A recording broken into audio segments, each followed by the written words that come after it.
Praise the lord. అందరికి వందనాలు. మన ఆదివారపు ఆరాధన కార్యక్రమాన్ని ప్రారంభించుకుందాం. పిల్లరా, ప్రార్థన చేసుకుందాం. కృపా సత్య సంపూర్ణ దయగల తండ్రి, జీవాధిపతి, జీవించుచున్న గొప్ప దేవ యేసయ్య, మీకే స్తుతులు స్తోత్రాలు వందనాలు చెల్లించుకుంటున్నాను. ఆయన దేవా, అబ్రహాము, ఇస్సాకు, యాకోబుల దేవుడు అని పిలిపించుకున్న గొప్ప దేవ, మీకు స్తోత్రాలు వందనాలు చెల్లించుకుంటున్నాం. దావీదు కుమారుడు అని పిలిపించుకున్న గొప్ప దేవ, మీకు స్తోత్రాలు వందనాలు చెల్లించుకుంటున్నాం. దేవా మరి తండ్రి, నాయన ఇదిగో ప్రభా మరి తండ్రి, అయా మీరు నిన్న నేడు ఏకరీతిగా ఉంటూ నిరంతరం మారని మార్పు లేని దేవుడిగా మీరు ఉంటున్న విధానం అంతటి కొరకు మీకు స్తోత్రాలు వందనాలు చెల్లించుకుంటున్నాం. ఇదిగో ప్రభా మరొకసారి నాయన యొక్క పునరుత్థాన దినమున ఆదివారం నాడు వేకువజామున తెల్లవారుచుండగా ఇదిగో ప్రభా మీ సన్నిధిలో సాగిలు పడుతున్నావు నాయన. దేవా మరి తండ్రి, అయా మీకే స్తుతులు స్తోత్రాలు వందనాలు చెల్లించుకుంటున్నావు నాయన. దేవా మీరు చేసినటువంటి ప్రతి మేలు ఉపకారములన్నిటి కొరకు స్తోత్రాలు. దేవా మరి తండ్రి ప్రభా, ఇదిగో నాయన మేము పాడుకునే పాటలు మా కొరకు దీవించి మనం ప్రార్థన చేస్తున్నాం. మా స్తుతుల మీద మీరు ఆశీర్వాదై మనం ప్రార్థన చేస్తున్నాం. మీకు వందనాలు. మీరు చేసిన మేలులు ఉపకారములు దేవా మరి తండ్రి నాయన, మీరు ఇచ్చినటువంటి కాపుదల, భద్రత, క్షేమం దేవా మరి తండ్రి, మీరు ఇచ్చినటువంటి మీ ఆత్మ నడిపింపు సమస్తాన్ని మేము జ్ఞాపకం చేసుకున్నప్పుడు మీ సన్నిధిలో మిమ్మల్ని స్తుతించుకుంటా, మిమ్మల్ని గణపరచుకుంటా, మిమ్మల్ని కీర్తించుకుంటా ఎలా ఉండగలం ప్రభా. ఇదిగో ప్రభా మరి తండ్రి నాయన, మిమ్మల్ని స్తుతించే సమయం అంతటిని మా కొరకు దీవించమని ప్రార్థన చేస్తున్నాం. మీకు వందనాలు. దేవా పాటల ద్వారా మీ నామానికి మహిమ తెచ్చుకోండి. మా స్తుతుల మీద మీరు ఆశీర్వాదై మనం ప్రార్థన చేస్తున్నాం. మీకు వందనాలు. అలాగే 91వ కీర్తన చదువుకునే సమయం అంతటిని కూడా మా కొరకు దీవించండి. మీ వాక్కులు వాగ్దానాలు మా పక్షంగా గొప్పగా మీరు నెరవేర్చిన దేవుడా మీకు స్తోత్రాలు చేయించుకుంటున్నాం. స్తోత్రాలు అనే విషయాలు మీరే సహాయం చేయండి. దేవా మరి తండ్రి ప్రభా, మీ వాక్యం ద్వారా మీ సేవకుల ద్వారా మీరు మాతో మాట్లాడమని ప్రార్థన చేస్తున్నాం. మీరు మాట్లాడే దేవుడు అంటున్నందుకు మీ స్తోత్రాలు. ఆయన గడిచిన వారం అంతా దేవా మీ వాక్యం ద్వారా మీ సేవకుల ద్వారా మీరు మాతో మాట్లాడుతూ వచ్చినటువంటి దినాలు, మాసాలు అన్నిటి కొరకు మీ స్తోత్రాలు చేయించుకుంటున్నాం. వేళనైన స్వరాన్ని మేము వినడానికి సహాయం చేయండి. మీ వాక్కు ద్వారా మమ్మల్ని బలపరచండి. దేవా సమస్త విషయాలు మీరు సహాయం చేయమని ప్రార్థన చేస్తున్నాం. మరి తండ్రి, ఈ కొద్దిపాటి సమయాన్ని మా కొరకు దీవించమని దేవా ముందు సమయం అంతటిని మీకు అప్పచెప్తూ యేసయ్య నామములో స్తుతించి ప్రార్థన చేసి అడిగి వేడుకుంటున్నాం పరలోకపు తండ్రి. ఆమేన్. పాట పాడి దేవుని నామాన్ని ఆరాధన చేద్దాం.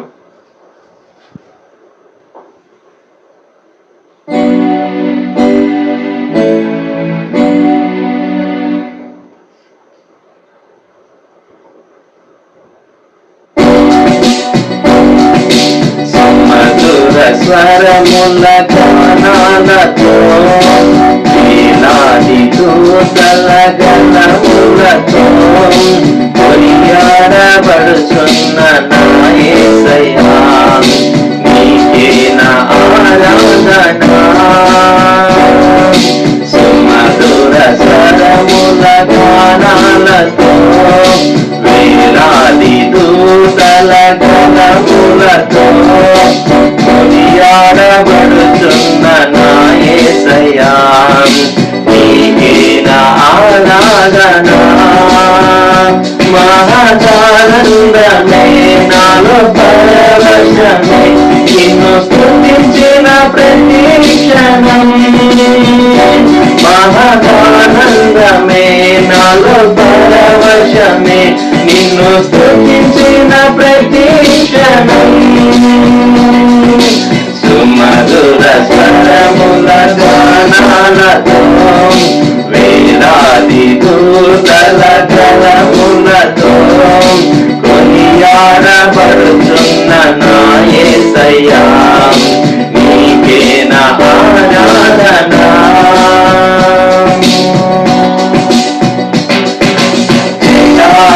తోవలో నడిచినా, ఎరుగని మార్గములో నన్ను నడిపినా, నా ముందు నడచిన జయవీరుడా, నా విజయ సంకేతమా. ఎడారి త్రోవలో నడిచినా, ఎరుగని మార్గంలో నన్ను నడిపినా, నా ముందు నడచిన జయవీరుడా, నా విజయ సంకేతమా. నీవే నీవే నా ఆనందము, నీవే నీవే నా ఆధారము, నీవే నీవే నా ఆనందము, నీవే నా ఆధారము. సుమధుర స్వరముల గానాలతో, వేలాది దూతల గళములతో కొనియాడబడుచున్న నా యేసయ్యా, నీకే నా ఆరాధన.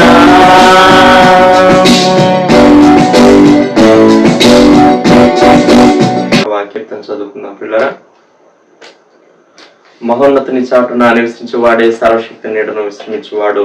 మహోన్నతుని చాటున నివసించువాడే సర్వశక్తి నీడను విశ్రమించువాడు. ఆయనే నాకు ఆశ్రయము, నా కోట, నేను నమ్ముకున్న నా దేవుడని నేను యెహోవాను గురించి చెప్పుచున్నాను. ఆయనే నాకు ఆశ్రయము, నా కోట, నేను నమ్ముకున్న నా దేవుడని నేను యెహోవాను గురించి చెప్పుచున్నాను. వేటకాని ఊరిలో నుండి ఆయన నిన్ను విడిపించును, నాశనకరమైన తెగులు రాకుండా నిన్ను రక్షించును. వేటకాని ఊరిలో నుండి ఆయన నిన్ను విడిపించును, నాశనకరమైన తెగులు రాకుండా నిన్ను రక్షించును. ఆయన తన రెక్కలతో నిన్ను కప్పును, ఆయన రెక్కల క్రింద నీకు ఆశ్రయం కలుగును. ఆయన సత్యము కీడమును డాలునై ఉన్నది. ఆయన తన రెక్కలతో నిన్ను కప్పును, ఆయన రెక్కల కింద నీకు ఆశ్రయం కలుగును. ఆయన సత్యము కేడమును డాలునై ఉన్నది. రాత్రి వేళ కలుగు భయమునకైనను, పగటి వేళ ఎగురు భారమునకైనను, రాత్రి వేళ కలుగు భయమునకైనను, పగటి వేళ ఎగురు బాణమునకైనను, చీకటిలో సంచరించు తెగులునకైనను, మధ్యాహ్నమందు పాడు చేయు రోగమునకైనను నీవు భయపడుతుందువు. చీకటిలో సంచరించు తెగులుకైనను, మధ్యాహ్నమందు పాడు చేయి రోగమునకైనను నీవు భయపడకుందు. నీ ప్రక్కన 1000 మంది పడినను, నీ కుడి పక్కన 10,000 మంది కూలినను అపాయం ఎదుకు రాదు. నీ ప్రక్కన 1000 మంది పడినను, నీ కుడి ప్రక్కన 10,000 మంది కూలినను అపాయం నీ ఎదుకు రాదు. నీవు కన్నులారా చూచుచుండగా భక్తిహీనులకు ప్రతిఫలం కలుగును.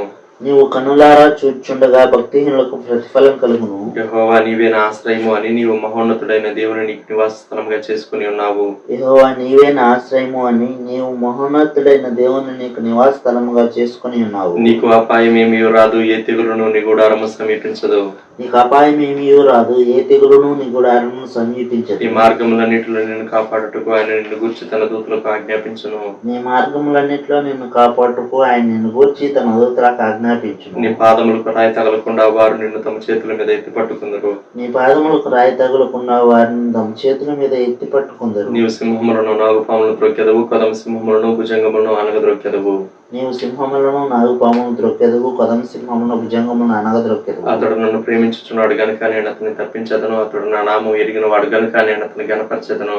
అతడు నన్ను ప్రేమించుచున్నాడు గనుక నేను అతను తప్పించదును. అతడు నా నామం ఎరిగిన వాడు గనుక నేను అతను గనపరచెదను. అతడు నాకు మొరపెట్టగా నేను అతనికి ఉత్తరం ఇచ్చదను. శ్రమలో నేను అతనికి తోడై ఉండేదను. అతన్ని విడిపించి అతన్ని గొప్ప చేసేదను. అతడు నాకు మొరపెట్టగా నేను అతనికి ఉత్తరం ఇచ్చేదను. శ్రమలో నేను అతనికి తోడై ఉండేదను. అతన్ని విడిపించి అతని గొప్ప చేసేదను. దీర్ఘాయు చేత అతనిని తృప్తిపరచదను. నా రక్షణ అతనికి చూపించదను. దీర్ఘాయువు చేత అతన్ని తృప్తిపరచెదను. నా రక్షణ అతనికి చూపించదను. వాక్యం విందాం ప్రియులరా. దైవజనులు ప్రభుదాసంతులు గారి నుంచి మనకు దేవుని వాక్యం అందిస్తారు.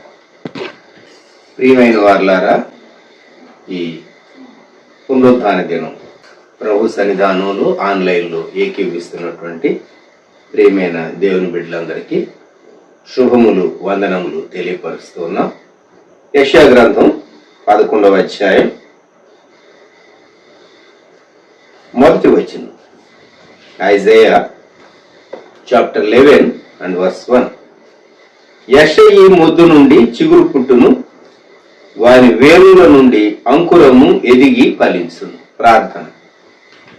ప్రేమగల మా తండ్రి, పరిశుద్ధ దేవ, మీకు వందనములు, స్తోత్రము. ఆదివారం ఆరాధన దినం మా ప్రభువును మేము ఆరాధించి స్తుతించేటటువంటి సింహాసనాసీనుడైనటువంటి మా రక్షకుని మేము పొగిడి ఘనపరిచేటటువంటి గొప్ప దినమైనందుకు స్తోత్రాలు. ఈ ప్రాతకాలంలో ఆన్లైన్లో వీక్షించేటటువంటి మీ బిడ్డలను మీరు ఆశీర్వదించి దీవించి మీ గ్రంథవాక్యముల ద్వారా మాతో మాట్లాడి మమ్మల్ని బలపరచమని యేసుక్రీస్తు ప్రభు వారి శ్రేష్టమైన నామములో వేడుచూ ఉన్నాం తండ్రి. ఆమేన్. యెషయా ఒక చక్కని ప్రవచనాన్ని చెప్పాడు. యెషయి మొద్దు నుండి చిగురు పుట్టును, వాని వేరుల నుండి అంకురము ఎదిగి ఫలించు. ఇంగ్లీష్ లో యెషయి అనే పేరుకు జెస్సీ అని ఉంటుంది. ఎవరు ఈ జెస్సీ అంటే దావీదు యొక్క తండ్రి. దావీదు తండ్రి అయినటువంటి యెషయిలో నుండి, దావీదులో నుండి రక్షకుడైనటువంటి యేసుక్రీస్తు ప్రభువారు వచ్చారు. ప్రకటన గ్రంథం 22వ అధ్యాయంలో ప్రభువారు చెప్పేటటువంటి మాట ప్రకటన 22:16 రెవల్యూషన్ చాప్టర్ 22:16. సంఘముల కోసరము ఈ సంగతులను గూర్చి మీకు సాక్ష్యం ఇచ్చుటకు యేసు నేను నా దూతను పంపియున్నాను. నేను దావీదు వేరు చిగురును సంతానమును ప్రకాశమానమైన వేకువ చుక్కను అయి ఉన్నాను. యేసు ప్రభు తనకున్నటువంటి 3 పేర్లు చెప్పాడు. 1 దావీదు వేరు చిగురు, 2 దావీదు సంతానము, 3 ప్రకాశమానమైన వేకువ చుక్క. దావీదు వేరు చిగురు. ఎందుకు యేసుక్రీస్తు ప్రభు వారికి ఈ పేరు పెట్టబడింది? ఎందుకు యేసుక్రీస్తు ప్రభు వారికి ఈ పేరు పెట్టబడింది? ఆయన మరియమ్మ గర్భంలోనికి రాక మునుపు లూకా సువార్త 1వ అధ్యాయం గాబ్రియల్ దూత నజరేతులో మరియమ్మతో చెప్పినటువంటి మాట. లూకా సువార్త 1వ అధ్యాయం 31వ నుండి, ఇదిగో నీవు గర్భము ధరించి కుమారుని కని ఆయనకు యేసు అని పేరు పెట్టుదు. ఆయన గొప్పవాడై సర్వోన్నతుని కుమారుడు అనబడును. ప్రభు అయిన దేవుడు ఆయన తండ్రి అయిన దావీదు సింహాసనమును ఆయనకిచ్చును. ఆయన యాకోబు వంశస్థులను యుగ యుగములు ఏలును. ఆయన రాజ్యము అంతము లేనిదై ఉండునని ఆమెతో చెప్పాను. యేసుక్రీస్తు ప్రభు రాజవంశానికి చెందినవాడు. చెప్పాలి అంటే యూదా మతము అది ఉన్నతమైనటువంటి మతము, ఆలోచన విధానం, జీవిత విధానం కూడా జుడాయిజం, యూదా మతం. చాలా మంది ఇండియా దేశంలో వారికి అర్థం కానిది ఏంటంటే యేసుక్రీస్తు ప్రభు తక్కువ కులస్తులు అనబడిన వారి దేవుడు అనుకుంటారు, అనబడినటువంటి వారి దేవుడు అనుకుంటారు. క్రైస్తవ్యం ఇండియా దేశానికి వచ్చినప్పుడు మొదటి శతాబ్దంలో కేరళ ప్రాంతానికి వచ్చినప్పుడు విద్యావంతులైనటువంటి వారు క్రైస్తవ్యాన్ని అంగీకరించారు. అలాగే కేరళలో, తమిళనాడులో కొన్ని భాగాల్లో కూడా మిషనరీస్ వచ్చినప్పుడు, డి నొబిలి మొదలైనటువంటి మిషనరీస్ వచ్చినప్పుడు మరి ఎంతో విద్యావంతులైనటువంటి వారు, ఉన్నత వంశములుగా చెప్పబడినటువంటి వారు క్రైస్తవ్యాన్ని హత్తుకున్నారు. యేసుక్రీస్తు ప్రభు ఆయన కొన్ని కులముల వారి దేవుడు లేక తక్కువ కులముల వారి దేవుడు అనేటటువంటి భావన సరైంది కాదు. ఆయన అందరి దేవుడు, ఆయన అందరి రక్షకుడు, ఆయన లోక రక్షకుడు. ఇంకా చెప్పాలి అంటే ఆయన రాజవంశమునకు చెందినటువంటి వాడు, దావీదు వంశమునకు చెందినటువంటి వాడు.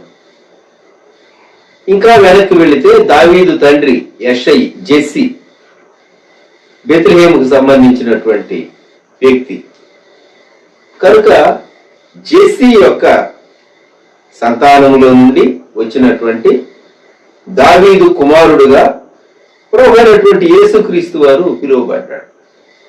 యెషయా గ్రంథం 11వ అధ్యాయంలో యేసుక్రీస్తు ప్రభువుని గురించి చెప్పబడినటువంటి అద్భుతమైనటువంటి ప్రవచనం ఇది నిస్సందేహంగా ప్రభు అయినటువంటి యేసుక్రీస్తు వారిని గూర్చే.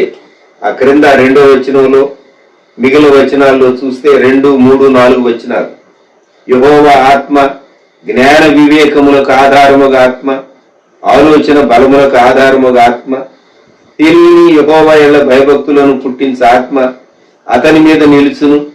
యెహోవా భయం అతనికి ఇంపైన సువాసనగా ఉండును. కంటి చూపును బట్టి అతడు తీర్పు తీర్చడు, తాను వినుదానిని బట్టి విమర్శ చేయడు. నీతిని బట్టి బీదలకు తీర్పు తీర్చును. భూనివాసుల్లో దీనులైన వారికి యథార్థముగా విమర్శ చేయును అని ఇలాగూ యేసుక్రీస్తు ప్రభువుని గుర్చిన శ్రేష్టమైనటువంటి ప్రవచన భాగాలు యెషయా ముందుగానే వ్రాశాడు. రాజవంశమే, కానీ వీరికి సింహాసనమే లేదు. అంతేకాదు అనుకునేటటువంటి వారు, గుర్తించేటటువంటి వారు లేరు కదా. ఇంకా చెప్పాలి అంటే నజరేతులో దావీదు ఊరికి వచ్చినప్పుడు సత్రం ఉన్నది. అక్కడ సత్రంలో వీరికి స్థలం లేదు. దావీదు రాజు అయిన తర్వాత తమ పితని యొక్క గృహం అది చౌల్ట్రీగా సత్రంగా మార్చేశారు, సత్రంగా వాడుకోవటానికి. ఆశ్చర్యం ఏంటంటే ఏ గృహం అయితే సత్రంగా ఉండటానికి ప్రజోపయోగం కొరకు వారు ఇచ్చారో ఆ వంశీయులు వచ్చినప్పుడు వారికి సత్రంలో స్థలం లేదన్నారు. ఆశ్చర్యం కదా. సృష్టికర్త అయినటువంటి దేవాది దేవుడు నిన్ను నన్ను ప్రేమించి మనల్ని ఆశీర్వదించి దీవించి మనకు జన్మ, ఆయుష్కాలం, ఆరోగ్యము, కృపలన్నీ ఇచ్చి మనల్ని ఈ స్థితిలో ఉంచితే ఆయన మన హృదయంలో చోటు అడిగినప్పుడు మనం నిరాకరించేటటువంటి వారంగా ఉన్నాం. కొన్ని మార్లు చాలాసార్లు యేసు ప్రభువుని అంగీకరించడానికి మనం ఆయన్ను వెయిట్ చేయమన్నాం. వెంటనే ఆయనకు లోబడలేదు. లోబడినటువంటి వారు ఇంకా కోట్ల కొలదిగా ఉన్నారు ప్రపంచమందంతటా కాదా. ఈ ఉదయకాలం యెషయి మొద్దు నుండి పుట్టినటువంటి చిగురు. ఈ జనాంగం చెరకు వెళ్ళినటువంటి జనాంగం. చెరకు వెళ్ళినటువంటి జనాంగం తిరిగి వచ్చారు. మరలా దేవాలయాన్ని కట్టుకున్నారు, యెరూషలేము ప్రాకారాన్ని కట్టుకున్నారు ఎజ్రా, నెహమ్యాల నాయకత్వంలో. వారిలో నుండి దేవుడు మరలా చిగురు తీసుకుని వచ్చాడు. ఓ మనం చాలా మార్లు మన జీవితంలో కృంగిన పరిస్థితుల్లోనికి వెళ్ళిపోతాం. ఎంత కృంగిన పరిస్థితులు అంటే చాలా కృంగిన పరిస్థితుల్లోనికి వెళ్ళాడు. యోబు గ్రంథం 14వ అధ్యాయం గమనిద్దాం మనం. యోబు గ్రంథం 14వ అధ్యాయం మొదటి నుండి. స్త్రీ కనిన నరుడు కొద్ది దినముల వాడై మిక్కిలి బాధ నొందును. పువ్వు వికసించినట్లుగా వాడు పెరిగి వాడిపోవును. నీడ కనబడకపోవునట్లు వాడు నిలువక పారిపోవును. అటు వారి మీద నీవు కనుదృష్టి ఉంచి ఉన్నావు. తీర్పు నొందుటకై నన్ను నీ ఎదుటికి రప్పించి ఉన్నావు. పాపసహితునిలో నుండి పాపరహితుడు పుట్టగలిగిన యతమేలు అలాగున ఎవడును పుట్టనేరడు. నరుని ఆయుష్కాలము పరిమితి కలది, వారి నెలల సంఖ్య నీకు తెలిసే ఉన్నది. మించజాలని వయ పరిమాణమును నీవు వారికి నియమించి ఉన్నావు. కూలివారి వలె తమకు నియమింపబడిన పనిని వారు ముగించు వరకు వారు విశ్రమము నొందుతున్నట్లు వారి వైపు చూడక ఉండుము. 7వ వచనం గమనించండి. వృక్షము నరకబడిన ఎడల అది తిరిగి చిగుర్చుననియు దానికి లేత కొమ్మలు వేయుననియు నమ్మకం కలదు. దాని వేరు భూమిలో పాతదైపోయినను దాని అడుగు మొద్దు మంటిలో చీకిపోయినను నీటి వాసన మాత్రము చేత అది చిగుర్చును. లేత మొక్క వలె అది కొమ్మలు వేయును. యోబు తనను మొద్దుతో పోల్చుకున్నాడు. మొద్దైన చెట్టు కొట్టివేయబడితే దేవా మొద్దు మిగిలుంటుంది. అటువంటి మొద్దు సహా నీటి వాసన చేత అది చిగురిస్తుంది. మరి నరులో 10వ వచనం. అయితే నరులు మరణమై కదలలేక పడియుందురు. నరులు ప్రాణము విడిచిన తరువాత వారు ఏమైపోదురు? ప్రశ్న వేశారు దేవుని. 14వ వచనంలో మరణమైన తరువాత నరులు బ్రతుకుదురా? అలా ఉండినే అని నాకు విడుదల కలుగు వరకు నా యుద్ధ దినములన్నీ నేను కనిపెట్టి ఉందును. యోబు యొక్క ఆశ 4వ వచనం. పాప సహితునిలో నుండి పాప రహితుడు పుట్టగలిగిన ఎడల ఎంత మేలు. ప్రభువైన యేసుక్రీస్తు మానవ వంశములో నుండి పాపరహితుడుగా జన్మలో జీవితంలో జీవించి మానవులందరి పాపల కొరకు శిలువలో ప్రాణం పెట్టినటువంటి దేవాది దేవుడు, రక్షకుడు మన ప్రభు అయినటువంటి యేసుక్రీస్తు. ఆయన దావీదు వేరు చిగురు. దావీదు వేరు చిగురు. యోబు ఈ మాటలు మరి మాట్లాడినటువంటి పరిస్థితి తాను భార్యను తప్ప ఆస్తి అంతా పోగొట్టుకుని, బిడ్డలను పోగొట్టుకుని, ఆరోగ్యాన్ని పోగొట్టుకుని చాలా నిరాశకరమైన పరిస్థితుల్లో ఉన్నప్పుడు తాను కోరుకున్నాడు, దేవా పాప సహితునిలో నుండి పాపరహితుడు వస్తే ఎంత మంచిది. మనము లోకంలో చూస్తూ ఉన్నాం, లోకంలో వృక్షము నరుకబడిన తరువాత అది చిగురుస్తుంది. మరి నా పరిస్థితి ఏమిటి? దేవుడు యోబు పక్షంగా ఎంత గొప్ప కృప చూపించాడో ఆఖరి వచనంలోనికి వస్తే యోబు గ్రంథం 42వ అధ్యాయం 16వ వచనం. అటు తర్వాత యోబు 140 సంవత్సరములు బ్రతికి తన కుమారుల కుమారులను 4 తరముల వరకు చూచెను. మనుషుల యొక్క అక్రమాన్ని బట్టి మానవుని జీవిత కాలం 120 సంవత్సరాలు అవుతుంది అని దేవుడు అన్నాడు నోవహు జలప్రళయ సందర్భంలో. మోషే 120 ఏళ్ళు జీవించాడని మనం ఎరుగుదాం. యోబును గురించి తాను 140 సంవత్సరములు, అంటే దేవుడు యోబుకు ఎక్కువ ఆయుష్ ఇచ్చాడు. 140 సంవత్సరాలు, సో 140 మంచి ఆయుష్కాలం. యోబు అనుకున్నాడా నేను ఇక మరణించబోతున్నా అనుకున్నాడు. అటువంటి యోబు మరలా బిడ్డలను కని వారు చాలా ఎదిగి, కుమార్తెలైతే చాలా సౌందర్యవంతులుగా ఆ దేశంలో వారు ఉన్నారని వారిని గూర్చి చెప్పబడింది. మరలా తన ఆరోగ్యం తిరిగి వచ్చింది, ఆస్తి రెట్టింపైంది. ఏ భార్య అయితే దేవుని దూషించి మరణం కమ్మని చెప్పిందో ఆ భార్యను దేవుడు మార్చాడు. యోబు జీవితంలో అద్భుతమైనటువంటి చిగురు కనబడుతుంది. నీ జీవితంలో నీవు ఆరోగ్యాన్ని కోల్పోతే, ఆర్థికంగా నీవు నష్టపడినటువంటి వ్యక్తివైతే, నీ పరిస్థితులన్నీ నీకు విరోధంగా ఉంటే నీకు నిరీక్షణ ఉన్నది.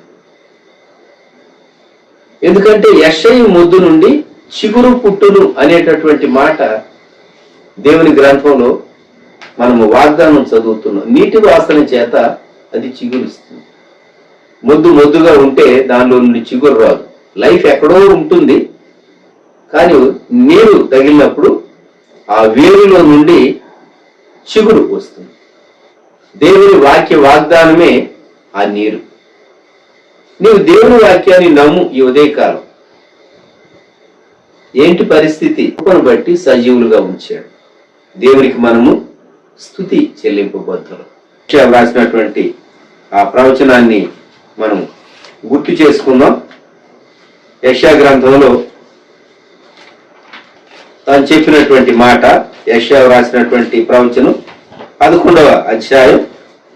యెషయి మొద్దు నుండి చిగురు పుట్టును, వారి వేరుల నుండి అంకురము ఎదిగి.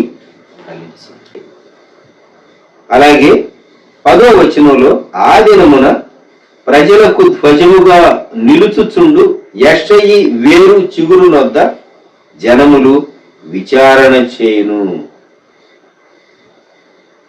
ఈ వచనాల్లో 11వ అధ్యాయంలో యెషయా గ్రంథం పైన వ్రాయబడినటువంటి వచనాలు మిలీనియంను గుర్చినటువంటి వచనాలు. అవి మిలీనియంను 1000 సంవత్సరాల పరిపాలనలో 6వ వచనం, తోడేలు గొర్రెపిల్ల దగ్గర వాసం చేస్తుంది, చిరుతపులి మేకపిల్ల దగ్గర పండుకుంటుంది, దూడ కొదమ సింహము పెంచబడిన కోడె వీటన్నిటిని బాలుడు వాటిని తోలునని. 7వ వచనంలో, ఆవులు ఎలుగులు కూడి మేయును, వాటి పిల్లలు ఒక చోటనే పండుకొను, ఎద్దు మేయినట్లు సింహము గడ్డి మేయును, పారుకుడుచు పిల్ల నాగుపాము పుట్టే వద్ద ఆటలాడును అని ఇలాగూ భిన్నమైనటువంటి హాని చేసేటటువంటి జంతువులు లేక హాని చేసేటటువంటి క్రీచర్స్ కలిసి ఉండటం, మానవులతో చక్కగా హార్మోనీలో జీవించడం అనేది వెయ్యేళ్ల పరిపాలన కూర్చున్నటువంటి వచనాలు ఇవి. 10వ వచనంలో, ఆ దినమున ప్రజలకు ధ్వజముగా నిలుచుచుండు యెషయి వేరు చిగురు నొద్ద జనములు విచారణ చేయును. ప్రియమైన వారలారా, ఈ ఉదయకాలం మొదటి వచ్చిన మరలా మనం యెషయా గ్రంథం 11:1 యెషయి మొద్దు నుండి చిగురు పుట్టును, వారి వేరుల నుండి అంకురము ఎదిగి ఫలించును అనే వాగ్దానాన్ని మనం జ్ఞాపకం చేసుకుందాం. ప్రభువా, మా హృదయాల్లో ధైర్యము నింపు, మీ వాగ్దానమును బట్టి మాకు ధైర్యము దయచేయి, నిరీక్షణ హోప్ మా హృదయాల్లోనికి తీసుకొని రా, మమ్మలను బలపరచు అని ప్రార్థన చేస్తున్నాం. దయచేసి తలలో ఉంచుదాం. అర్థం చేసుకున్నాం పిల్లలు. కృపా సత్య సంపూర్ణుడా, దయగల తండ్రి, మహాపరిశుద్ధుడా, త్రియేక దేవా, మీకే స్తుతులు స్తోత్రాలు వందనాలు చెల్లించుకుంటున్నాను ఆయన. దేవా, మీ వాక్యంలో నుంచి దేవా అనేక విషయాలు మీరు మాకు బోధించిన విధానం అంతటికి స్తోత్రాలు. దేవా, మీ సేవకులు మీ ఆత్మాభిషేకంతో నింపి బలంగా మీరు వాడుకునే విధానం అంతటి కొరకు మీకు వందనాలు చెల్లించుకుంటున్నాం. దేవా, అవును ప్రభా, యెషయా గ్రంథంలో నుంచి దేవా ప్రభా యెషయా మొద్దు నుంచి చిగురు పుట్టును. దేవా మరి తండ్రి నాయన, అవి నాయన మరి తండ్రి ఆయన ఫలించి దేవా అభివృద్ధి పొందరని దేవా వాగ్దానం చేసిన గొప్ప దేవా స్తోత్రాలు చెల్లించుకుంటున్నాం. దేవా మరి తండ్రి నాయన, అవును ప్రభా, అయా క్రీస్తు ప్రభా, దేవా మరి తండ్రి మీ గురించినటువంటి అది వాగ్దానమైనదని దేవా ఎంతో స్పష్టంగా మీరు మాకు బోధించారు. మీ స్తోత్రాలు చెల్లించుకుంటున్నాం. మీరు నాయన మరి తండ్రి నాయన అయా చేయబోయేటువంటి కార్యములన్నిటి గురించి దేవా మరి తండ్రి నాయన ముందుగా అనేక మరి తండ్రి నాయన 100,000 సంవత్సరాల క్రితమే మీరు మా కొరకు గ్రంథస్థం చేసినటువంటి విధానం అంతటి కొరకు మీ స్తోత్రాలు చెల్లించుకుంటున్నాం. దేవాను ప్రభా మరి తండ్రి నాయన మీరు చేసినటువంటి గొప్ప కార్యములన్నిటి కొరకు స్తోత్రాలు. మిమ్మల్ని బట్టి మీ జననాన్ని బట్టి మాకు ఎంతో గొప్ప నిరీక్షణ ఉంటుంది. అందరి బట్టి మీకు స్తోత్రాలు వందనాలు చెల్లించుకుంటున్నాం నాయన. దేవా మరి తండ్రి యోబుని మీరు మా ఇంటికి తీసుకొచ్చిన విధానం అంతటి కొరకు స్తోత్రాలు. అవును ప్రభా, యోబు కూడా ఎలా ప్రభా మరి తండ్రి నాయన అనుకూల పరిస్థితుల్లో దేవా మరి తండ్రి మీ వైపు చూస్తూ దేవా మరి తండ్రి సాగిపోయినప్పుడు అద్భుతంగా మరి తండ్రి ఎలాగైతే దీవించబడ్డాడో, దేవా కోల్పోయినటువంటి సమస్తాన్ని మరలా సమకూర్చుకోగలిగాడో, దేవా విషయాలని మీరు మాకు బోధించిన విధానం అంతటి కొరకు మీ స్తోత్రాలు చేయించుకుంటున్నాం. అయా 1000 ఏళ్ల పరిపాలనలో జరగబోయేటువంటి దేవా మరి తండ్రి నాయన ఆ యొక్క కార్యములన్నింటినీ కూడా దేవా ఎంతో స్పష్టంగా మీరు మాకు వివరించిన విధానం అంతటి కొరకు స్తోత్రాలు చేయించుకుంటున్నాం. దేవా మరి తండ్రి మీ వాక్యం ఎంతైనా నమ్మదగినది. దేవా మరి తండ్రి ప్రభా, మీ వాక్యం ఆయన అయా మమ్మల్ని ఎంతో బలపరుస్తుంది. మీ వాగ్దానం మీరు మాకు అనుగ్రహించినటువంటి గొప్ప దేవుడుగా మీరు ఉంటున్నందుకు మీ స్తోత్రాలు చేయించుకుంటున్నాం. దేవా మరి తండ్రి ఎక్కడి కింద మమ్మల్ని కాచి కాపాడి భద్రపరిచి దేవా ఈ రీతిగా మేము చేరడానికి మాకు ఇచ్చిన ఈ గొప్ప భాగ్యం కొరకు మీ స్తోత్రాలు వందనాలు చేయించుకుంటున్నాం. దేవా మరి తండ్రి నాయన మా నిరీక్షణ మీరే, మా ఆధారం మీరే, మా ధైర్యం మీరే, మా విశ్వాసం మీరే ప్రభా. దేవా మీకే స్తోత్రాలు చేయించుకుంటున్నాం. ముందరి దినాల్లో కూడా ప్రభా దేవా మీ సన్నిధి మాకు తోడుగా ఉంచి దేవా మీ రెక్కల నీడన మీ రెక్కల చాటున మమ్మల్ని దేవా కాచి కాపాడి బలపరిచి భద్రపరిచి నడిపిస్తారన్న గొప్ప నిరీక్షణ ఉంటుంది. అందులో బట్టి మీ స్తోత్రాలు వందనాలు చేయించుకుంటాం. అన్ని విషయాలు మీరు మాకు సహాయం చేయండి నాయన. ఇదిగో ప్రభా మీ ప్రియులు నాయన ఎందరైతే ప్రభా మరి తండ్రి ఏకీపిస్తున్నారు దేవా ప్రతి గృహంలో మీ సన్నిధి ఉంచండి. దేవా ప్రతి కుటుంబ పక్షాన దేవా మరి తండ్రి ప్రభా అయా మీరు వాగ్దానం సెలవిచ్చిన రీతిగా యెషయా మొద్దు నుంచి చిగురు పుట్టునని దేవా మరి తండ్రి నాయన దాని అంకురము ఫలించునని దేవా మరి తండ్రి నాయన ప్రతి కుటుంబంలో ప్రతి వ్యక్తికి దేవా ఈ వాగ్దానం మీరు అనుగ్రహించుకుని ప్రార్థన చేస్తున్నాం. దేవా కృప చూపించండి నాయన. అవును నాయన మాకు నిరీక్షణ ప్రతి కుటుంబంలో ఒక గొప్ప నిరీక్షణ మీరు అనుగ్రహించండి. దేవా క్రీస్తు యేసులో గొప్ప ఆశీర్వాదాన్ని మేము చూడడానికి సహాయం చేయండి. సమస్త విషయాల్లో సహాయం చేయండి. అనానికి మహిమ తెచ్చి ఘనత మహిమ ప్రభావాలు మీకు ఆరోపించుకుంటూ ఇంకను అడగమర్చినటువంటి విషయాలన్నీ కూడా మీ ఐశ్వర్యం చొప్పున జ్ఞాపకం చేసుకొని మా యొక్క ప్రతి అక్కర అవసరతను తీర్చి మీ నామానికి మహిమ తెచ్చుకోమని సమస్త ఘనత మహిమ ప్రభావాలు మీకు ఆరోపించుకుంటూ మరొకసారి నాయన మీరు చేసినటువంటి మీరు ఉపకారములన్నింటినీ తలపోసుకొని మా అందరి యొక్క హృదయాలు ఐక్యపరుచుకొని మీకే స్తుతులు స్తోత్రాలు వందనాలు చేయించుకుంటూ యేసుక్రీస్తు వారి అతి పరిశుద్ధమైన నామములు స్తుతించి ప్రార్థన చేసి అడిగి వేడుకొంచున్నాం పరలోకపు తండ్రి. ఆమేన్. ఆమేన్. మన ప్రభువైన యేసుక్రీస్తు వారి కృప, తండ్రి అయినటువంటి దేవుని ప్రేమ, పరిశుద్ధాత్ముని అన్యోన్య సహవాసం సదాకాలం సంఘమునకు తోడై ఉండును గాక. ఆమేన్.